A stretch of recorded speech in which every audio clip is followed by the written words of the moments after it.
the Ministry of Finance has a specific proposal for the payment arrangements of debts created due to the pandemic.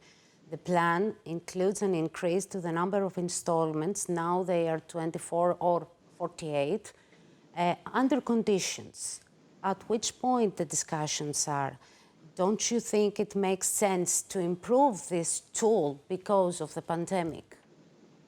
Well, clearly the pandemic across Europe, and not only in Greece, has increased the level of indebtedness of households, of companies, particular small and medium-sized enterprises.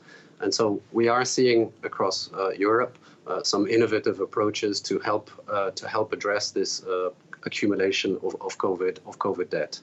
I think we will certainly approach and give take a close look at what is being proposed by the Greek authorities with a very open mind.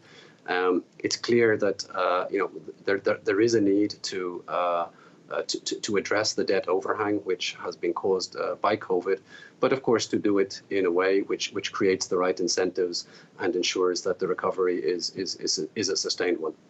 Next week, the mission chiefs will discuss with the Greek government officials in the context of the 11th review under enhanced surveillance.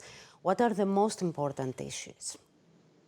Well, I think the first thing to recall is we are now entering the final year of enhanced surveillance.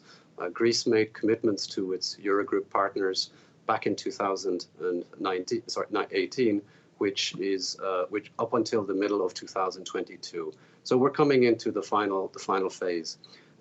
Perhaps the most important issues which will have to be tackled going forward are within the banking and financial sector, and particularly tackling non-performing loans and the full implementation of the recent insolvency reform. That's important because it's necessary for the sustained recovery of the Greek economy. It's also worth noting that these issues related to the banking sector actually fall outside the scope of the recovery resilience plan. So we will be handling and addressing these in the context of enhanced surveillance and not the recovery and resilience plan. Next Tuesday, we expect the ECOFIN to approve the Greek recovery and resilience plan. What follows next until the disbursement of the pre-financing amount of around 4 billion euros?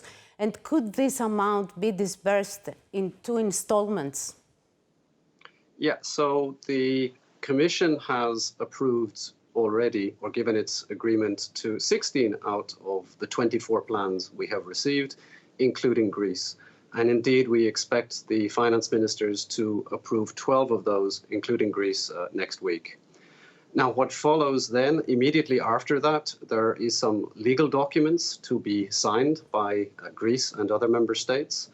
And immediately and shortly after that, the Commission can transfer 13% or a pre-allocation or down payment to Greece. We've already raised a large sum of money, 35 billion euros. We hope to raise more by the end of July. If that happens, we should be able to pay the full amount to all member states. If for some reason that doesn't happen, we may need to hold back a little bit of the payments until the money is raised.